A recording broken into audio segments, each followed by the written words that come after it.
දන්නේ නැහැ. මං එද්දිත් එයා මැරිලා හිටියේ.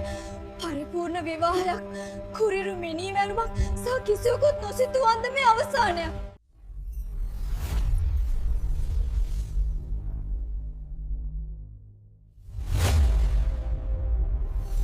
මේ සියල්ල ආරම්භ වුණේ අධික වර්ෂාව සහිත සීතල රාත්‍රියක පොලිස් හදිසි ඇමතුම් මංකයේ නාදවීමත් සමගයි. ඉක්මනට ඇතුළට යන්න. කිසිම සාක්ෂියක් විනාශ වෙන්න දෙන්න මේක සාමාන්‍ය මංකොල්ල කෑමක් වගේ පේන්නේ නැහැ.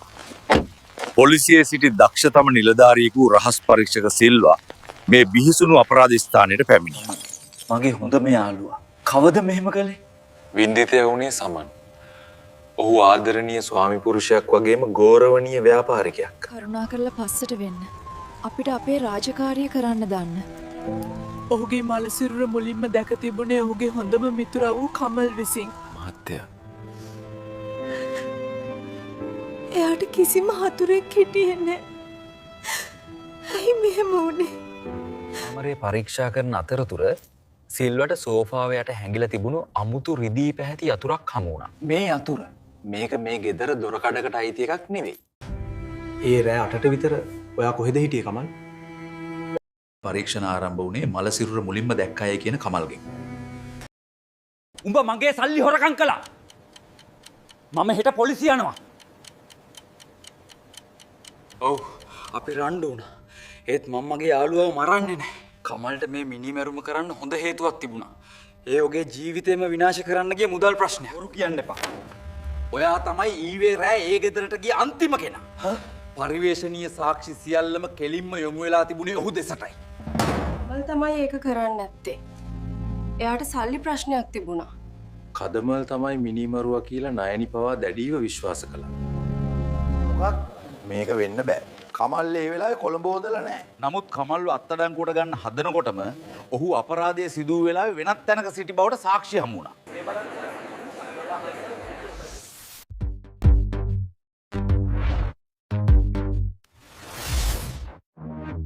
කමල් නිවැරදි කරුණා. එතකොට කවද එත්තට මිනි මරුවා? ප්‍රධාන සැකකරු නිදහස්වීමත් සමග මේ පරීක්ෂණය අතරමඟ නැවතුණා. මේ කාමරේ මොකක් හරි රහසක් තියෙන්න ඕනේ. ඔවුන්ට යමක් මගහැරී ඇති බවට දැනුණු ඉව නිසාම සිල්ව නැවතත් ඒ නිවසට ගියා. හම්බ වුණා. මේ යතුර හරියන්නේ මේ සේප්පුවට.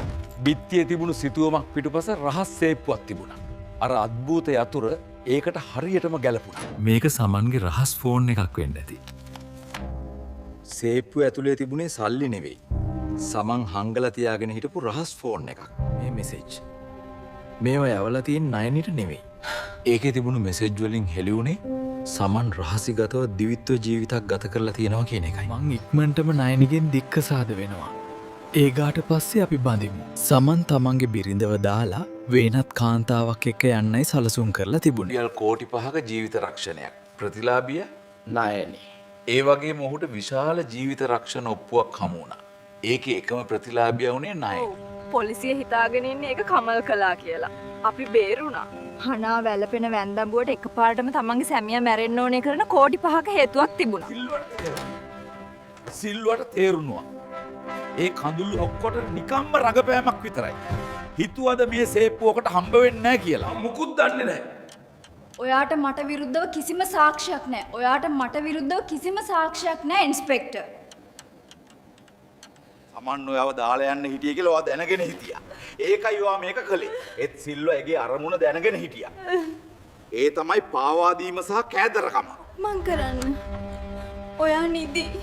ඇයට ඒක තනියම කරන්න බැරි වුණු නිසා ඒ කුරිරු වැඩේ කරන්න ඇය වෙනත් කෙනෙකු කුලියට ගත්තා. ඔයා දක්ෂයි. හැබැයි ඔයාට එක තැනක් වැරදුනා නෑ. ඒක සම්පූර්ණයෙන්ම සාර්ථක අපරාධයක් වෙන්නයි තිබුණේ. ඒත් අපරාධකරුවන් අතින් කොහොමත් එක වැරද්දක් වෙනවා. සමන් මැරෙන්න කලින් මේ රෙදි කෑල්ල යාගේ අතේ ගුලි කරගෙන හිටියා. සමන් තමන්ගේ අවසන් සටනේද ඇගේ ඇඳුමෙන් කොටසක් තදින් අල්ලාගෙනයි හිටියේ. නෑ.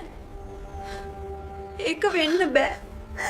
කිසිසේත්ම ප්‍රතික්ෂේප කරන්න බැරි ඒ සාක්ෂිය ඒගේ ඇස් ඉදිරිපිටම තිබුණා. මමයි කළේ. එයා මාව රවට්ටපු නිසා මම ඒක කළේ. මම එයාට ආදරය කළා. ඇයි එයා මට මෙහෙම කළේ?